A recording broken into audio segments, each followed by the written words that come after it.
Hello friends, welcome back to our channel guys. നമ്മൾ കാണാൻ പോകുന്ന കസിൻസ് ആൻഡ് കല്യാണം എന്ന് പറഞ്ഞൊരു മലയാളം വെബ് സീരീസിൻ്റെ എപ്പിസോഡ് 4 ആണ്. ഇതിന് മുമ്പുള്ള എപ്പിസോഡൊന്നും നിങ്ങൾ കണ്ടിട്ടില്ല, ഞാൻ ലിങ്ക് ഡിസ്ക്രിപ്ഷനിൽ കൊടുത്തിട്ടുണ്ട്. കാണാത്തവർ തീർച്ചയായും കാണേണ്ടി ഗൈസ്. അപ്പോൾ നമുക്ക് നേരെ വീഡിയോയിലേക്ക് പോകാം.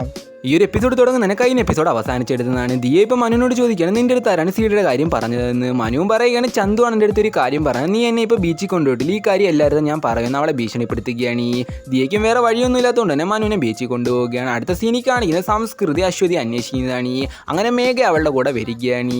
സംസ്കൃതി ഇപ്പോൾ മേഘ ചന്തുവിൻ്റെ അടുത്ത് ആക്കിയിട്ട് അശ്വതിയുടെ അടുത്ത് പോവുകയാണ്. എന്നിട്ട് ചോദിക്കുകയാണ് സിനിമ തുടങ്ങിയെന്ന്. അശ്വതിയും പറയുകയാണ്, ദിയ പാർക്കോട് ഒരുക്കുണ്ട്, അതുകൊണ്ട് സിനിമ കാണാൻ പറ്റത്തില്ലെന്ന്. ആ ഒരു സമയത്തേക്ക് ചന്തു അവിടേക്ക് വരികയാണ്. എന്നിട്ട് ചോദിക്കുകയാണ് സിനിമ തുടങ്ങിയെന്ന്. അശ്വതിയും പറയുകയാണ്, നിൻ്റെ അടുത്ത് ആരാണ് ഈ ഒരു കാര്യം പറഞ്ഞതെന്ന്. ചന്തുവും പറയുകയാണ്, ഈ വീട്ടിൽ ഞാൻ അറിയാതെ ഒരു കാര്യവും നടക്കത്തില്ലെന്ന്. അടുത്ത സീനിൽ കാണിക്കുന്ന മനു ദൂരെ നിന്ന് കടൽ കാണുന്നതാണ്. ഇത് കണ്ട ദിയ, നിനക്ക് കടലിനുള്ളിലോട്ട് പോകാൻ പേടിയാണോ എന്ന് പറഞ്ഞാൽ അവനെ വിളിച്ചുകൊണ്ട് കടലിനുള്ളിലോട്ട് പോവുകയാണ്. ആ ഒരു സമയത്തേക്ക് അവിടെ തിരയടിക്കുകയാണ്. അങ്ങനെ അവന് നീന്താൻ അറിയാത്തതുകൊണ്ട് തന്നെ അവൻ വെള്ളത്തിൽ മുങ്ങുകയാണ്. അങ്ങനെ ഇത് കണ്ട ആൾക്കാരും അവരെ രക്ഷിക്കുകയാണ്. രക്ഷിച്ചതിൽ ഒരാൾ ദിയയുടെ ചേട്ടൻ്റെ കൂട്ടുകാരനായിരുന്നു. അങ്ങനെ ഈ കാര്യമല്ല ഇപ്പോൾ അവരുടെ വീട്ടിലറിയുകയാണ്.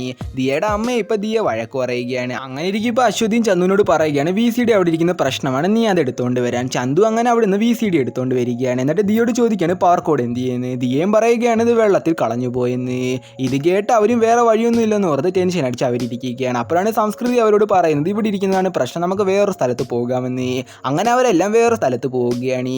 അങ്ങനെ ഇപ്പോൾ അവിടേക്ക് മനുവും വരികയാണ്. എന്നിട്ട് എന്ത് പറ്റിയെന്ന് ചന്തുവിനോട് ചോദിക്കുകയാണ്. ചന്തുവും പറയുകയാണ്, എൻ്റെ കോൺസെൻട്രേഷൻ തെറ്റിക്കൽ, നീ ഒന്നും മിണ്ടാതിരിക്കാൻ. അങ്ങനെയൊക്കെ ചന്തു ആ VCD നിന്ന് CD ഊരിയെടുക്കുകയാണ്. മനു ഇപ്പോൾ അവനോട് എന്ത് പറ്റിയെന്ന് ചോദിക്കുകയാണ്. ചന്തുവും പറയുകയാണ്, എൻ്റെ പവർ കോഡ് പോയെന്ന്. ആ ഒരു സമയത്ത് മനു ഇതാണോ പവർ കോഡ് എന്ന് അവരോട് ചോദിക്കുകയാണ്. ആക്ച്വലി ദിയ വെള്ളത്തിൽ പോയ സമയത്ത് അവളുടെ കയ്യിൽ നിന്ന് പവർ കോഡ് കളഞ്ഞു പോയായിരുന്നു. ഇത് കണ്ട മനു അത് എടുത്തു വെച്ചിരുന്നു. ചന്തു ഇപ്പോൾ അവരോട് എല്ലാവരോടും പറയുകയാണ്, പവർ കോഡ് കിട്ടിയില്ല, നമുക്കിപ്പോൾ തന്നെ CD കാണാമെന്ന്. ഇത് കേട്ട ദിയയും പറയുകയാണ്, ഇന്ന് വേണ്ട, നാളെ എല്ലാവരും കൂടെ കല്യാണത്തിന് പോകും, അപ്പം നമുക്കിരുന്ന് കാണാമെന്ന്. അതോടുകൂടി ഒരു എപ്പിസോഡ് അവസാനിക്കുകയാണ് ഗൈസ്. ഇതിനെ ബാക്കി എപ്പിസോഡ് ഞാൻ ഉടനെ വരുന്നതായിരിക്കും. അതുവരെ എല്ലാവർക്കും ബൈ.